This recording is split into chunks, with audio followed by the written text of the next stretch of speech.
양심을 따라 복종하라 라는 제목으로 하나님 말씀 증거하겠습니다.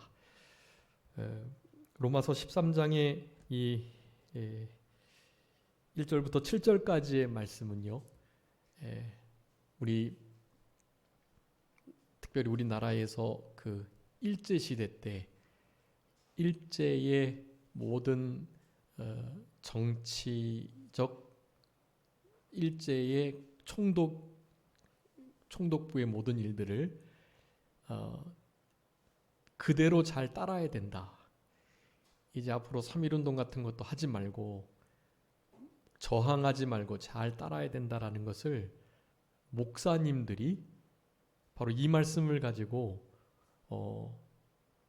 성도들을 향해서 설교를 했었습니다.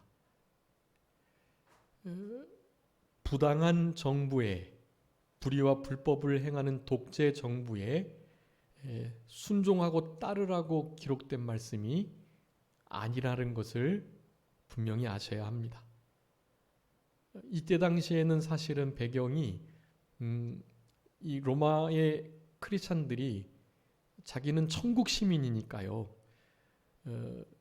로마의 시민권을 가졌더라도, 그래서 그렇지만 예수님을 믿는 크리스찬이니까 자기의 진짜 나라는 이제 이 로마가 아니라 천국이라는 생각을 가지고 천국의 시민권자들은 이 로마의 여러 가지 세금 문제나 또 로마의 여러 법들을 따르는 문제를 정말 등한시하고 함부로 했었어요.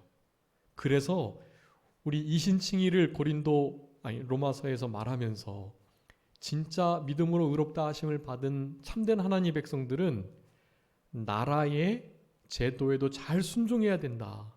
그렇게 계속해서 대항할 것이 아니다. 그 말씀을 하고 있는 거예요. 여러분, 우리 예수님께서도 잘 아시는 것처럼 예수님께서도 가이사의 것은 가이사에게, 그 문제를 분명히 거론하시면서 당연히 의무를 해야 된다는 것을 말씀했단 말이에요. 그럼에도 불구하고 이 로마의 이제 초기 유대교에게 자유가 주어졌는데 그리스도교하고 유대교가 다른 줄 알고 우리 로마의 10대 그 크리스찬들을 향한 그 많은 고문과 또 여러 막 박해들이 있었잖아요. 그런 일들이 이제 시작되었고, 그러다 보니 더욱더 이 로마에 복종할 수 없는 상태에 있었던 것이, 그런데 정당한 말들까지도 안 들으려고 하는 일들이 있었기 때문에 이와 같은 말씀을 지금 하고 있는 거예요. 모든 사람으로 더불어 화평을 줬고 할 수 있는 대로 모든 사람을 위해서 사랑을 베풀고, 이런 말씀을 그 앞에 12장에서 계속 하셨거든요. 그러면서 지금 이 말씀을 하는 거예요. 여러분, 중요한 것은 그런 이들에게 나라의 모든 권세가 하나님께로 온 것이니 하나님이 허락하신 것이니 잘 따라야 된다라고 말을 하고 있긴 하지만, 여러분, 그럼에도 불구하고 오늘 제목과 같이 그 권세를 복종하되 어떻게 복종하라고요? 양심을 따라서 복종해라 라는 거예요. 다른 말로 하면 하나님의 법에 어긋나고 우리의 신앙 양심을 거스린다고 한다면 그 법을 순종할 수 없다라는 것을 말하고 있는 거예요. 여러분, 이게 아주 중요한 거거든요. 지금도 이 시대를 향해서 이런 말씀을 가지고 무조건 다 따라야 된다라고 말을 하는 이들이 있어요. 여러분, 정말로 조심해야 합니다. 그 부분들을 제가 분명하게, 특별히 우리나라의 근 현대사를 통해서 많이 왜곡되어 있는데요, 그 부분들을 좀 들어서 또 청교도 영국의 이야기들을 말씀드리면서 분명히 증거해 드릴 거니까 여러분, 우리의 마음속에 분명한 기준을 세우셔야 해요. 정부의 모든 일들이 좀 부당해도 다 따라야 해요. 그런데 그것이 어디예요? 우리의 신앙 양심에, 하나님의 법에 저촉될 때, 양심을 거스릴 때, 거스리면서까지 복종해라라고 하시는 말씀이 아니다라는 것을 아셔야 돼요. 양심을 따라 복종해라라는 것은 양심에 거스린다면 복종하지 마라, 그런 의미예요. 순종해야 할 이유도 있지만 이건 불순종해야 할 이유도 되는 거예요. 양심을 거스리면서까지 복종하지 마라라는 것이 이 말씀 안에 있는 거예요. 여러분, 이 글을 받는, 이를테면 이 편지가 도니까요. 만약에 로마의 황제가 이 글을 봤다면 어떻게 생각할까요? 이 모든 황제 나라를 잘 순종하라 그랬으니까 아주 이 글을 보고 나를 잘 따르겠구만, 그렇게 로마 황제가 생각했을까요? 아니에요. 여러분, 로마 황제는 신이었어요. 신. 그런데 자기보다 더 위에 진짜 신이 있다고 지금 말하는 거예요. 황제를 하나님이 세우셨다라고 지금 말하는 거란 말이에요. 도리어 황제는, 권세를 가진 자는, 공권력을 가진 자는 하나님의 사역자다. 4절에 그렇게 말하고 있는 거예요. 사역자를 다른 말로 하면 종, 심부름꾼, 그런 뜻이에요. 황제도 신이 아니라, 신적 존재가 아니라 하나님께서 세우신 종에 불과하다라고 하는 말을 하고 있어요, 지금. 그러니까 이것은 황제에게 무조건 복종하라 하는 말이 아니에요. 하나님 권세 아래에 있는 자이니 그가 선한 일을 하고 질서를 바로잡고 공공복리와 복지를 위에서 권력이 주어져 있으니, 하나님께로부터 그것을 받았으니 그들의 말을 잘 따라주라 라고 말하는 거예요. 그런데 그렇지 아니할 때는 어떻게 하라는 거예요? 양심을 따라서 복종하지 않아야만 한다라는 것을 이 로마서 13장에서 말하는 거란 말이에요. 여러분, 우리 사도 바울, 로마서를 쓴 사도 바울이 어떻게 죽은지 아시죠? 결국엔 로마의 황제에게 끝까지 저항하다가, 황제 당신이 신이 아니고 예수 그리스도, 여호와 하나님만이 유일한 신이십니다 라고 예수 그리스도의 메시아, 주되심을, 왕되심을, 황제되심을 증거하다가 참수형을 당했단 말이에요. 이런 글을 쓴 사람이 어떻게 국가에 대해서 그렇게 반항하다가 참수를 당하냐고요. 여러분, 결코 정치적 침묵을 지키라는, 절대 권력이 공권력을 가진 자에게 주어졌다는 것을 말하는 구절이 아니라는 사실, 여러분 그것을 분명히 하셔야 되겠습니다. 오늘 본문의 말씀을 통해서 양심을 따라 권세자들에게 복종을 해야만 하는데요. 첫 번째, 모든 권세는 하나님께서 정하셨고 하나님께로부터 난 것이다. 하나도 빠짐없이 하나님의 권세 아래, 하나님으로부터 난 권세가, 나지 않은 권세가 결코 없다라는 것을 분명히 하고 있는 것입니다. 거기 제가 말씀들 많이 써두었는데 여러분 꼭 찾아보세요. 역대상 29장 11절 12절 아주 중요한 말씀이에요. 그런데 골로새서 1장 16절 말씀 한번 읽어주시기 바랍니다. 골로새서 1장 16절. 골로새서 1장 16절. 만물이 그에게서 창조되되 하늘과 땅에서 보이는 것들과 보이지 않는 것들과 혹은 왕권들이나 주권자들이나 통치자들이나 권세들이나 만물이 다 그로 말미암고 그를 위하여 창조되었고. 아멘. 여러분, 모든 것이 그로 말미암았다는 거예요. 그래서 로마서 11장 마지막 36절에 그렇게 말합니다. 만물이 주에게서 나오고 주로 말미암고 주에게로 돌아갑니다. 주에게 영광이 세세토록 있어지이다. 그렇게 말을 합니다. 여러분, 모든 것이 다 주께로부터 말미암은 거예요. 그러니 모든 세상의 권세들 또한 하나님께로 분명히 난 거예요. 그 말은 모든 권세가 하나님 말씀 아래, 하나님 아래 있어야 한다는 것을 말하고 있는 것입니다. 여러분, 다니엘 5장에 느부갓네살 왕이 고백한 말이 있죠. 바벨론의 아주 대제국의 위대한 왕이 자신의 마치 야생동물과 같이 모든 총명이 없어지고 7년 동안 막 동물처럼 살아갈 것을 예언했던 다니엘의 그 말씀이 응해진 것을 보고 5장에서 정신이 돌아와가지고 다니엘의 하나님 여호와 하나님을 향하여 친히 증거를 하고 있어요. 느부갓네살 왕의 말이에요. 사람 중에서 쫓겨나서 그 마음이 들짐승과 같았고 들나귀와 함께 살며 소처럼 풀을 뜯어 먹으면서 그의 몸이 하늘의 이슬에 젖었는데 지극히 높으신 하나님이 사람 나라를 다스리며 자기 뜻대로 누구든지 그 자리에 세우는 줄을 알기에 이르렀다라고 말해요. 여러분, 하나님께서 뜻하시는 대로 왕들을 세우시고 폐하시고 나라를 흥하게 하고 망하게 하시는 일을 하신다는 거예요. 여러분, 우리 하나님이 이렇게 위대하신 분이라는 것을 분명히 아셔야 됩니다. 모든 것이 그분께로부터 왔어요. 그러니 우리 8월달 한 달 요절 말씀과 같이 하나님 지으신 모든 것이 선하심에 감사함으로 받으면 버릴 것이 없어요. 다 하나님께로부터 나온 거예요.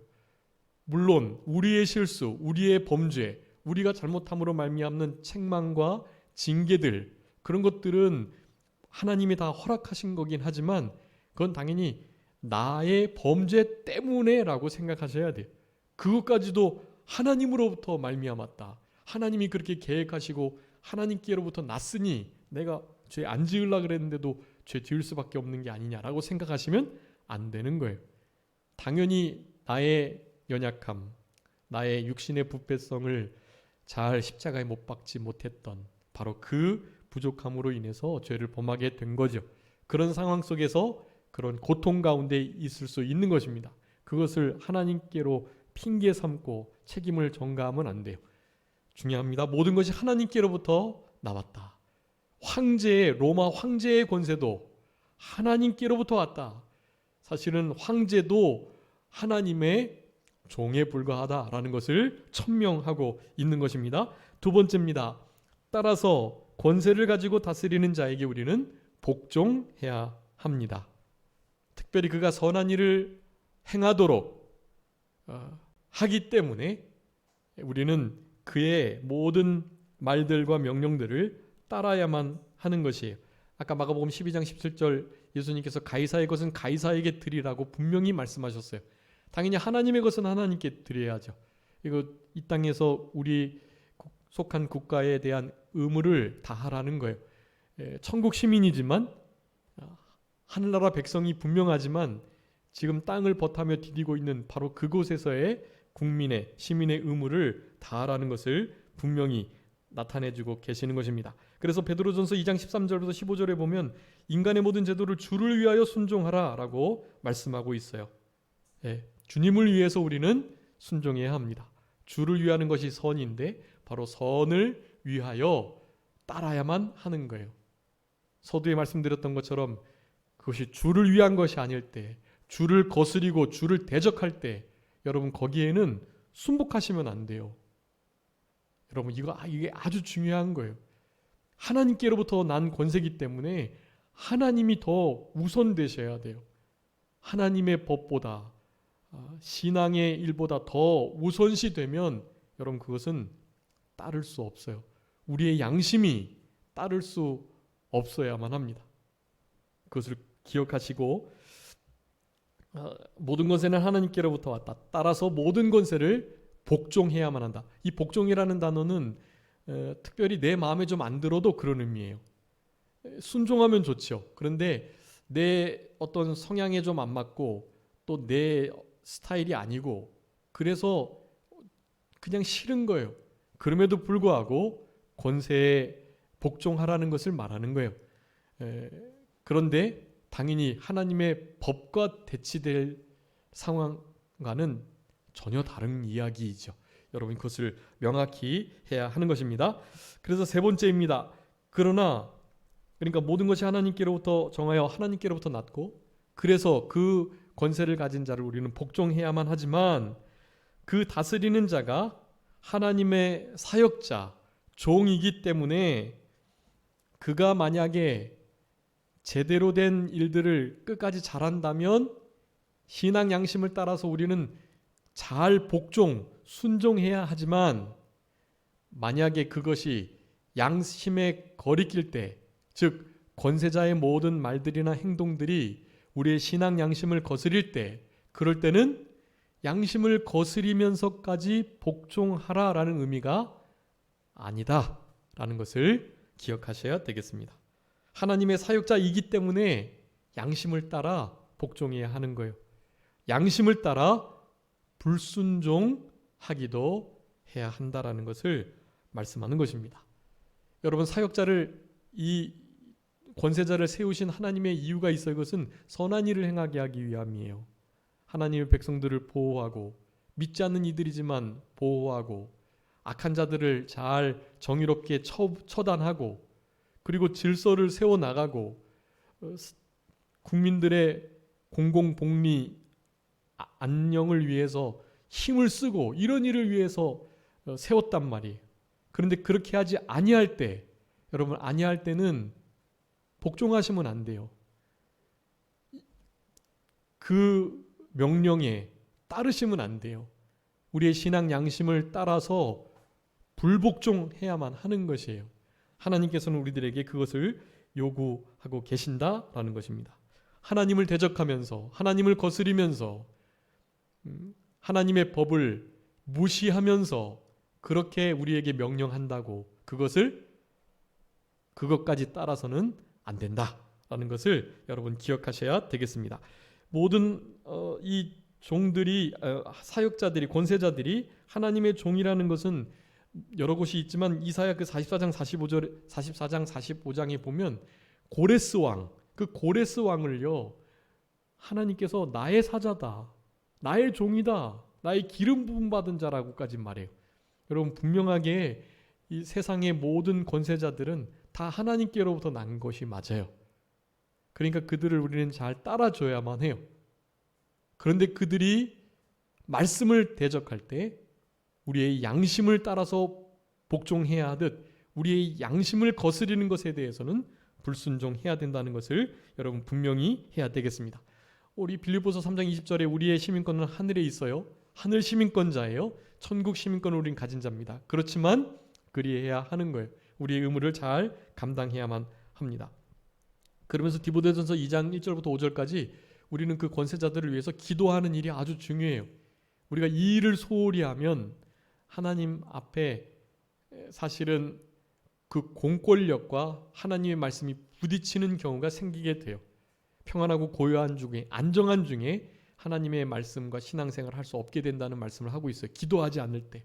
여러분, 지금 현재 우리 한국 교회가 이렇게 대면 예배가 흔히 말해서 금지되는 이런 상황이 오게 된 것은 나라의 임금과 위정자들을 위해서 기도하지 않았기 때문에 그래요. 양심을 거스리면서까지 복종하는 행태를 가졌기 때문에 그래요. 여러분, 중요합니다. 이런 상태에 있는 것을 우리가 깨달아야 돼요. 여러분, 다니엘 3장에 우리 사드락 메삭 아벳느고, 하나네 미사엘 아사랴가 금신상에 절하는 그 명령을 거부했죠. 되게 사랑이 있기 때문에 한 번 기회를 줘요. 너희들이 짐짓 일부러 그런 건 아닌 줄 안다. 한 번 더 기회를 줄 거니까 다시 나팔 소리가 울리면 반드시 절해야 된다. 기회를 줬단 말이에요. 그랬더니 하나냐 미사엘 아사랴가 하는 말이 무슨 말이에요? 17절 18절이에요. 왕이여, 우리가 섬기는 하나님이 계시다면 우리를 맹렬히 타는 풀무 가운데에서도 능히 건져내시겠고 왕의 손에서도 건져내시리이다. 18절에 그리 아니하실지라도, 건져내시지 아니할지라도, 당신의 손에서 우리를 건져주시지 아니하신다고 할지라도 왕이시여, 우리가 왕의 신들을 섬기지도 않고 왕이 세우신 금신상에게 절하지도 아니할 줄 아옵소서 말하는 거예요. 여러분, 이 그리 아니하실지라도의 신앙이 필요합니다. 다니엘 6장 10절에 다니엘 선지자도 말하고 있는 거예요. 하루에 3번 예루살렘을 향하여 열린 창 다락에 올라가서 무릎을 꿇고 하나님 앞에 기도 드렸어요. 다윗의 솔로몬의 기도에 나오거든요. 이 예루살렘을 향하여 열린 창에서, 성전을 향해서 하나님 기도하는 포로 잡혀간 하나님의 백성들의 기도를 들어주십시오. 그 말씀을 생각하면서 그 자리에서 기도를 했던 거예요.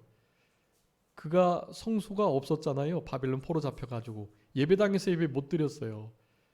그런 걸 가지고 예배당에서 안 드려도 된다. 다니엘은 포로 잡혀가가지고 몇십 년 동안 예배당 성전 가서 예배도 못 드렸는데 이 지금 예배당에서 예배드리는 게 중요한 게 아니다라고 말을 해요.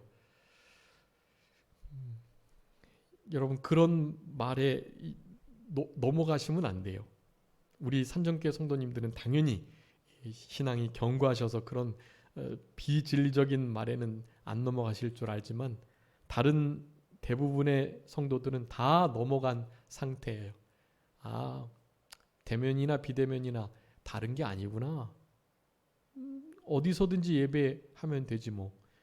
예수님께서도 뭐 그리심산 뭐 어디 무슨 산에서 예배하는 게 예루살렘에서 예배하는 게 어디서 예배하는 게 중요하지 않다고 그러셨으니까 장소가 중요한 게 아니구나라는 생각을 하게끔 해서 흔히 말하는 예배당에 모이지 못하는 것을 유튜브 앞에 앉아서 예배드리는 것과 같은 것으로 생각하게끔 하는 시대 속에서 우리가 살아가고 있습니다. 여러분 우리의 양심을 잘 쓰시고 우리 안에 기름 부음 성령님께서 우리의 중생한 영을 사용하셔서 진리로 인도하시는 그 인도를 잘 귀 기울여 보세요. 어떤 게 하나님이 기뻐하시고 참된 예배인가? 여러분 다니엘은 기도의 자리를 양보하지 않으려고 사자굴에 떨어졌다라는 것을 기억하셔야 합니다. 그럴지라도 전과 같이 감사하며 기도했던 다니엘이에요. 그래서 실제로 다니엘이 사자굴에까지 떨어졌잖아요. 하루를 지냈어요. 하나님께서 보호하셔서 건져내셨습니다. 여러분 이런 은혜의 역사가 이런 불합리한 신앙의 큰 억압을 받고 핍박을 받는 상황 가운데 나타난다는 사실을 기억하시면서 갈라디아서 1장 10절에 내가 사람을 좋게 하랴 하나님을 좋게 하랴 사람에게 기쁨을 구하랴 하나님의 기쁨을 구해야 하겠느냐. 내가 사람들을 기쁘게 하는 것이었었다면 내가 그리스도의 종이 아니다라고 말을 해요. 하나님을 기쁘시게 하냐 사람을 기쁘게 하냐 이것이 반드시 나누어지게 되어 있어요. 사도행전 4장 19절에서도 베드로와 요한이 대답합니다. 하나님 앞에서 너희 말을 듣는 것과 하나님의 말씀을 듣는 것 어느 것이 옳은가 판단해라. 하나님의 아들이신 예수 그리스도의 부활 십자가의 죽으심과 부활을 메시아 주되심을 증거하는데 하지 말라고 때리고 협박하고 막 그러니까요. 옥에 가두고 나중에는 사도 야고보도 죽이고 베드로도 감옥에 막 가둬놓고 죽이려고 하고 이런 일이 막 일어나는 거예요. 여러분 그럴 때 하나님의 말씀을 듣는 게 맞냐 권력자들의 말을 듣는 게 맞냐라고 묻고 있는 거예요. 양심을 걸고 대답할 수 있어야 합니다. 당연히 사람을 기쁘게 하면 안 되고 사람 말 들으면 안 되고 하나님을 기쁘시게 하고 하나님의 말씀을 들어야지 하는 마음으로 우리는 대답을 해야만 한다라는 것입니다. 여기에서 양심을 따라 섬기라고 했는데요. 복종하라고 그랬는데요. 이 양심은 어떤 양심일까요? 바로 신앙 양심이에요. 여러분 그 여호와의 증인들이 집총을 거부해요. 군대에 가서 살인 무기인 총을 들을 수 없다는 거예요. 살인을 행하는 총검수를 할 수 없다는 거예요. 그래서 총을 잡을 수 없기 때문에 우리는 군대 갈 수 없다 그렇게 말을 해요. 그래서 실제로 감옥에 가서 군 생활 기간 동안에 감옥 생활을 해요.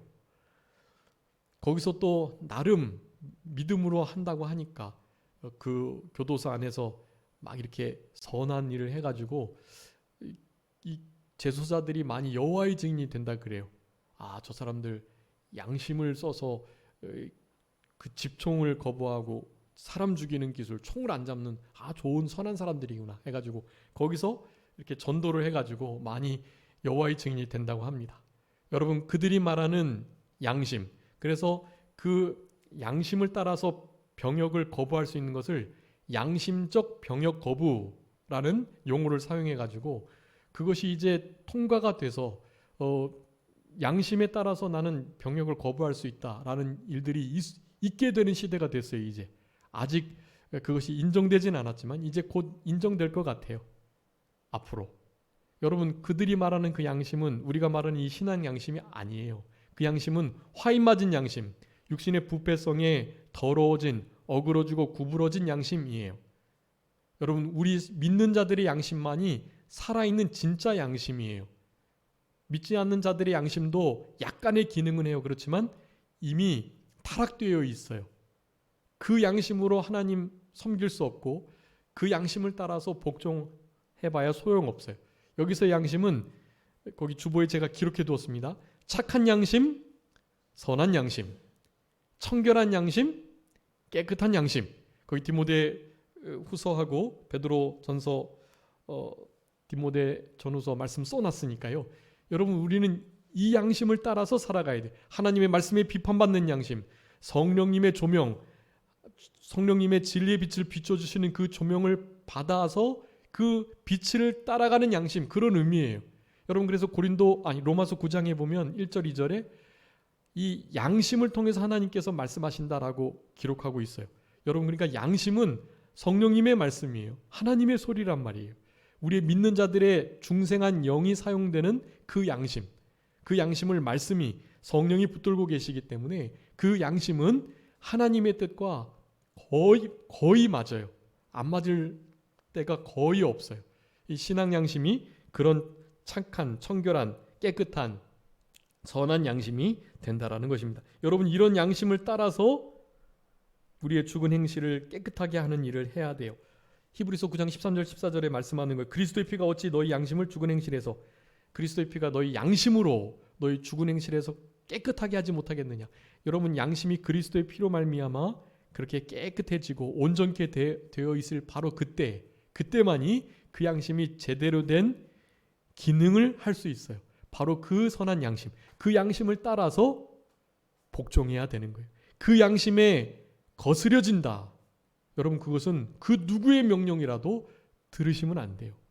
여러분, 그렇게 이 땅을 살아가며 하나님의 나라를 위해서 또 우리의 신앙의 진보와 발전을 위해서 힘을 쓰시는 우리들이 되어야 할 것입니다. 오늘 로마서 13장, 특별히 요 4절이 있죠. 4절과 5절. 복종하지 아니할 수 없는데 진노 때문에 할 것이 아니고 양심을 따라 할 것이라. 아까 말씀드렸던 것처럼 바로 이 영국의 청교도들이요, 영국 나라를 대항해서, 나라에 대해서 무폭력, 무력 저항이 아닌 비무력 저항으로 미국을 세우게 된 거예요. 그 영국의 피의 여왕이라고 하는 메리 여왕이 있어요. 블러디 메리라고 하는데, 그 메리 여왕이 얼마나 혹독하게 참된 크리스찬들을 괴롭혔는지, 그들과 계속 투쟁하면서 결국에는 나라를 떠날 수밖에 없게 되었던 거예요. 신앙을 위해서 나라를 포기하고 도망을 가게 된 것이, 성경에서는 산으로 도망하라 그랬잖아요. 최대한 폭력을 행하지 않고 무력을 쓰지 않고 그렇게 저항을 해보지만 안 되니까 어쩔 수가 없는 거예요. 그 일 때문에 피 흘릴 수는 없으니, 이를테면 전 세계적으로 일어났던 어떤 십자군 원정 같은 건 아주 큰 오점인 거예요. 예수님을 믿지 않는다고 믿지 않는 사람들을 죽이는 일을 해서는 안 되는 거예요. 어디 무력을 써서 폭력으로 전도를 하게 돼 있어요. 거기에도 사실은 여러 가지 왜곡된 진리들이 있습니다. 참된 크리스찬이 어떻게 믿지 않는다고 죽일 수가 있겠어요? 그런 의미에서 죽이는 게 아니에요, 사실은. 그런데 그렇게 오도되고 또 일부 참된 크리스찬이 아닌 이들이 십자군 원정에 참여해서 십자가를 걸고 그렇게 사륙을 하는 일들이 사실은 있었던 것입니다. 이 역사를 제대로 잘 공부하고 또 분별을 해야만 하는 것인데요. 어쨌든 그와 같은 상황 속에서 이 청교도 신앙, 그리고 미국이라는 나라가 세워졌다는 것을 우리는 기억해야만 하는 것이에요. 여러분, 우리의 의무입니다. 하나님의 말씀을 거스리고 불의가 법제화될 때, 법률화될 때, 여러분, 우리 국민들의 저항은 의무가 되는 거예요. 미국의 3대 대통령이 한 말이에요. 토마스 제퍼슨이 한 말이에요. 여러분, 지금 우리 성도님들께서도 아시는 것처럼 건강가정법을 개정하고 있어요. 건강한 가정이 되기 위해서 법을 만들었는데 그 법이 부족하니까 개정을 해야 된다. 이런 것은 다른 게 아니고요. 동성애 옹호법이에요. 다.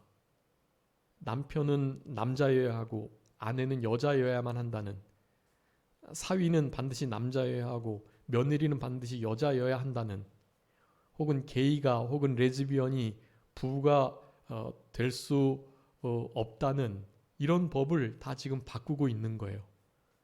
여러분, 이런 건강 가정 기본법, 이것을 지금 개정하고 있는데 이런 것을 반대해야만 합니다. 낙태 금지를 반대하는 법, 이런 법을 우리는 반대해야 돼요. 낙태가 금지되어 있었거든요, 여태까지. 낙태할 수 있는 자유를 달라 그러고 있어요, 지금. 학생 인권 조례, 여러분 특별히 서울시에서 발표한 학생 인권 종합 계획안이 있는데, 이 계획안에 의해서 어렸을 때부터, 그러니까 유치원 때부터 동성애, 그리고 여러 가지 성행위, 그리고 바이섹슈얼, 이런 모든 것들을 가리키게 돼 있어요. 엄마가 반드시 여자일 필요는 없다, 아빠가 반드시 남자일 필요는 없다는 것을 가리키게 돼 있어요. 이런 법에 의해서. 여러분, 이런 거 반대해 주셔야 돼요. 이런 법을 정말 항거하여 막아주셔야 해요. 우리가 잘 아는 포괄적인 차별금지법, 이 일이 다 같이 묶여 있어요. 이 모든 법들이요. 여러분, 이런 것들을 정말 반대해 주세요. 여러분, 우리가 왜 차별하는 것을 반대하겠어요? 차별은 당연히 하지 않아야죠. 현재 우리 대한민국 헌법에 차별 금지되도록 어마어마한 조항들이 있어요. 그것으로 충분해요. 부분적인 거 약간 보충해서 하면 돼요. 이런 것을 개정할 일이 아니라고요. 여러분, 이 모든 것이 정말 아무 일도 아닌 것처럼, 그리고 자연스럽게 지금 이루어져 가고 있다라는 것입니다. 여러분, 평등법이라고 들어보셨는데 혐오금지법, 혐오표현금지법, 이런 모든 것들이요 지금 다 물려서 법제화됨으로, 이 모든 것은 하나님의 창조의 원리, 가정의 원리, 결혼의 원리, 이 모든 하나님의 법을 거스리는 법들이에요. 여러분, 하나같이. 여러분, 이런 것을 반대해 주셔야 해요. 여러분, 뉴스를 보셔서 아시겠지만 이제 어제 오늘 내일까지 아마 그 8.15 연휴인 것 같은데, 어저께 모든 광화문 일대 인도를 다 막았더라고요. 그래서 막고 사람들을 차도로 다니게 했대요.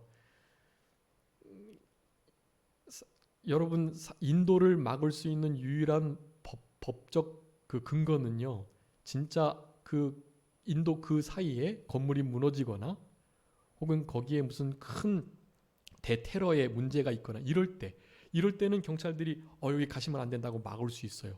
여러분, 근데 그 이외에 어떠한 연유로도 막을 수 없어요, 우리의 통행을. 저기 북한도 안 그래요. 북한도 마음껏 자유롭게 지나다닐 수 있단 말이에요, 어디든지. 광화문 광장을 왜 막냐고요. 그건 여러분 있을 수 없는 일이에요. 이거는 자유 대한민국 안에서 일어날 수 없는 일입니다. 여러분, 이런 일들은 다 우리의 불찰이고, 또 우리가 기도하지 않았기 때문이고, 우리가 범죄하였기 때문입니다. 철저히 회개하되 아닌 것은 아니다고도 말할 수 있는 우리들이 되어야만 하는 것입니다. 여러분, 오늘이 8.15 광복절이잖아요. 근데 여러분, 광복절이 보통 어떻게 알고 계세요? 일제에서 해방된 날을 광복절로 알고 계시죠?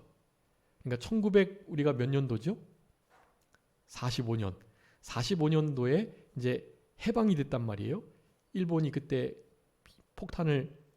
원자폭탄을 맞고 이제 우리나라에서부터 이제 나가겠노라고 대한제국은 자유라고 이제 공포를 한 날이란 말이에요. 그러니까 이제 1945년 8월 15일이 사실은 해방일이에요. 해방일. 그리고 우리가 흔히 하는 광복절은요, 그 이후로 3년 동안 우리는 제대로 된 나라 역할을 할 수 없었기 때문에 미국의 그 군정 통치를 받았어요. 그래서 1948년도에 3년 만에 우리의 진짜 주권이 회복된 거예요. 광복은 주권이 회복됐다는 뜻이에요. 해방이 아니라. 해방됐을 때는 우리가 나라 역할을 못했단 말이에요. 여러분 1910년에 경술국치 아시죠? 경술련에 나라의 치욕스러운 그 한일합병에 의해서 우리 대한제국, 그러니까 조선이 1800 몇 년도에 대한제국이 되잖아요. 국호가. 그래서 대한제국이 그 마지막 최초의 황제였던 고종, 그리고 두 번째이자 마지막 황제였던 순종 때에 이제 경술국치가 일어나고, 그래서 대한제국이 일본 제국에게 넘어간 거예요. 1905년에 을사늑약에 의해서 외교적 권한이 박탈당하고 1910년에 경술국치에 의해서 모든 주권을 뺏기게 된 거예요. 그래서 1910년부터 1919년에 3.1운동이 일어나고요. 1910년부터 몇 년 동안요? 1945년 동안 35년간 일제강점기의 기간들을 보내게 된 거예요. 여러분 그 일제강점기에서 해방이 된 날이 1945년 8월 15일이고 그 이후로 3년 뒤, 그러니까 1948년 8월 15일이 광복절이에요. 그래서 제1회 광복절은 1949년 8월 15일, 제2주년 광복절이 1950년 8월 15일, 그리고 제3주년 광복절이 1951년 제3주년 광복절이어야만 하는데, 그러니까 50년에 6.25가 나잖아요. 그래서 전시기 때문에 거기에 이 좌파 세력들이 사실은 이 1945년도에 이승만 대통령이 대한제국을 대한민국으로 바꾸고 진짜 참된 나라를, 여러분 1919년에 이 중국의 만주의 상해에 임시 정부가 들어서잖아요. 여러분 그 임시 정부는 국가가 아니에요. 헌법에 그 임시 정부의 혈통을 계승한다라고 말하고 있지만 그것은 정신을 계승한다는 거지 그때 국가가 탄생된 게 아니란 말이에요. 국가는 뭐가 있어야 되죠? 국민, 국토, 주권, 정부가 있어야 돼요. 그런데 그때는 그냥 정부만 있었단 말이에요. 그러니까 그건 국가가 아니에요. 임시 정부일 뿐이죠. 그것을 이어서 우리는 대한민국을 세우게 된 거예요. 그러니까 1945년이 국가 건립 날이 맞고 그때가 진짜 광복절이라고 해야만 하는 거예요. 그런데 1951년에 어느 신문사에서 제6회 광복절이라고 했어요. 왜냐? 1945년도부터 6년째니까 그런 거예요. 그것은 1948년에 그 광복절, 그 건국을 부정하려는 세력이었어요. 여러분 일제강점기 때 독립운동한 사람들 중에 공산주의자가 아주 많았어요. 공산주의자들도 일본에게는 뺏기면 안 되니까 나라를, 적화통일, 공산화, 소련의 이 사회주의 체제를 도입해야 되니까 그네들도 열심히 독립운동했다고요. 그러니까 지금 아주 용공 세력들, 좌파들은요 1948년도에 그 건국을 인정할 수가 없어요. 그래서 그런 거예요. 왜냐?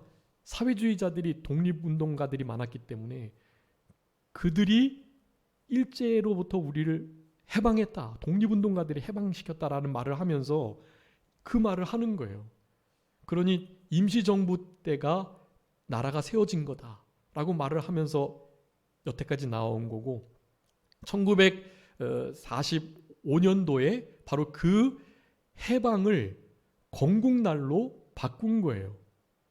일제강점기에서 해방만 된 것 자체를 마치 나라가 세워진 것으로 말을 하는 거예요.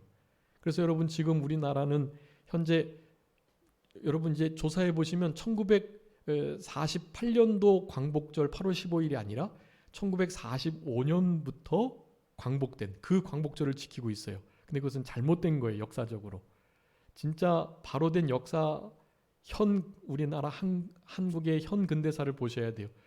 대한민국 전후사, 그것을 보셔야 돼요. 그래서 1945년부터 하면 올해 2021년 8월 15일이 몇 년째가 되는 거예요? 76년 6회가 되는 거예요. 76회. 그런데 실제로는 73회가 되는 거죠. 여러분 73회 광복절이 맞아요. 73주년 광복절이에요. 76주년 광복절이 아니고요. 일단은 그것을 분명히 기억하시고 그것을 어떻게 주장하든 어쨌든 8월 15일 그 날을 잘 기념하는 것이 중요하니까요. 근데 여러분 이것은 더 신앙적으로 접근을 해야만 합니다. 여러분 이 8월 15일은 그냥 단순히 그냥 나라가 세워진 것만을 말하는 게 아니에요. 여러분 그 나라는요 정말 위대한 나라예요. 종교가 보장된, 그리고 자유민주주의, 시장경제, 그리고 지금 그 45년부터 48년 동안 3년 동안에 미군이 들어와 있었는데 그것을 침략군이라고 말하는 사람이 있어요. 침략군. 그게 어떻게 참 너무 한심한 일이 그게. 침략군이 아니에요. 우리나라를 돕고 우리나라가 세워지기 전까지 우리나라를 돌봐줬던 사실은 해방군이죠. 해방군. 그것을 침략군으로 보느냐 해방군으로 보느냐가 아주 중요한 차이예요. 근데 그건 사실은 신앙의 차이예요. 그건 신앙에 의해서만 분별할 수 있는 일이거든요. 여러분 그래서 이러한 때를 살아가면서 우리가 특별히 오늘 본문의 말씀을 가지고 양심을 따라서 복종해야 된다는 것을 생각하시면서 특별히 8월 15일 광복절을 맞아가지고 여러분 우리의 신앙의 자유를 허락하신 우리 예수 그리스도께 성부 성자 성령 하나님께 감사하시고 이 신앙의 자유를 빼앗기시면 안 돼요. 신앙의 자유를 온전히 누리시는 우리들이 될 수 있도록 그렇게 힘써서 우리의 자유를 지켜나가시는 그런 우리 산정교회 모든 성도님들이 다 되셨으면 좋겠습니다. 자, 기도하겠습니다. 살아계신 우리 아버지 하나님 감사합니다. 모든 권세와 권력이 하나님께로부터 나지 않음이 없고 그러기에 우리는 그 권력을 잘 복종해야만 하는데 그럼에도 불구하고 그 권력이 하나님의 법과 우리의 신앙 양심을 거스린다면 우리의 신앙 양심을 따라서 복종하지 않을 수 있는 그런 참된 신앙의 사람들이 될 수 있도록 아버지 하나님께서 은혜를 베풀어 주옵소서. 특별히 우리의 신앙을 틈틈이 노리는 이 사탄 마귀의 세력들, 죄와 사망과 지옥의 권세자들, 이들을 결코 타협하지 않고 늘 이겨나갈 수 있는 우리 모두가 되게 해주시기를 간절히 바라옵고 그런 어둠의 세력들이 이기는 유일한 방편은 바로 이 신앙 양심, 선하고 깨끗한 청결하고 착한 양심을 바로 쓸 때 가능하다는 것을 기억하고 하나님 앞에 온전히 신앙 양심을 똑바로 쓰고 일심정력 전심전력하며 삼가 조심하면서 남은 때를 살아갈 수 있는 우리 모두가 되게 하여 주옵소서. 감사하옵고 예수 그리스도의 이름으로 기도 올리옵나이다. 아멘.